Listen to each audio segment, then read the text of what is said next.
السلام علیکم ورحمۃ اللہ وبرکاتہ دوستوں، کچھ دوستوں کے سوال ہیں کہ ہمارے بچے مر رہے ہیں۔ کچھ کا مطلب کچھ 100 میں سے ایک آدھ بندوں کے ساتھ ایسا ہو رہا ہے، یا کسی کے ریبٹ ہیں، کسی کا سر مڑ جاتا ہے، کوئی مسئلہ بن جاتا ہے، جو بھی مسئلہ ہو۔ میں آپ لوگوں کو سارے مسئلے کا نچوڑ بتاتا ہوں، اس میسج کو غور سے سنیں اگر آپ کامیاب فارمنگ کرنا چاہتے ہیں اور اپنے ریبٹ کو بچانا چاہتے ہیں۔ اب یہ گرمیوں کے حوالے سے میسج ہے۔ سب سے پہلی بات تو یہ ہے کہ آپ لوگ اپنے فارم کو ٹھنڈا رکھنے کی کوشش کریں۔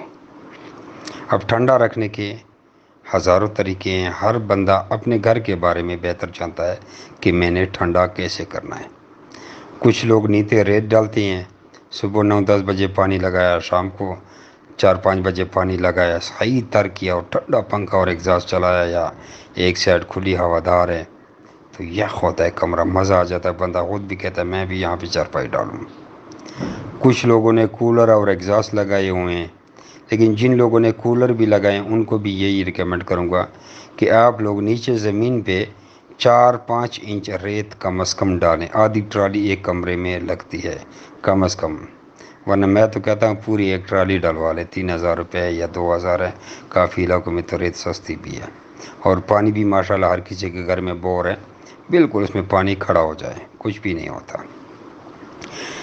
اس کے بعد گلیکسوز ڈی گلوکوز ہو گیا، ایک ڈبی بندہ پورا سیزن بھی ختم نہیں کر سکتا، 1 چمچ پانی میں ڈال کے کبھی کبھی دیا کریں، بلکہ روزانہ بھی دے سکتے ہیں تو دیں۔ ہفتے میں 2 یا 3 دن سیب کا سرکہ اس کے پانی میں ڈالیں، 5 ml 1 لیٹر میں سیب کا سرکہ ڈالا جاتا ہے، 10 ml بھی ڈال سکتے ہیں جتنا آپ افورڈ کر سکتے ہیں، یا 2 دن چھوڑ کے تیسرے چوتھے دن، یا اس طرح بھی آپ دے سکتے ہیں، ہفتے میں 1-2 بار لازمی دیں۔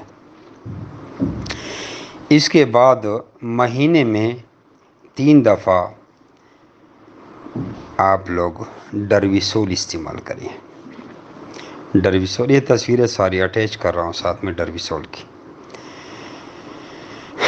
نہیں تو مہینے میں 2 دفعہ کیا کریں، اگر بالکل نہیں ہے تو مہینے میں 1 دفعہ تو لازمی کیا کریں۔ ڈرویسول کے اوپر بھی طریقہ لکھا ہوا ہے۔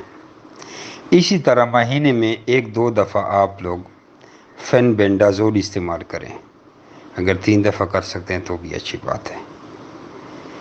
اسی طرح بائے ہیپاٹول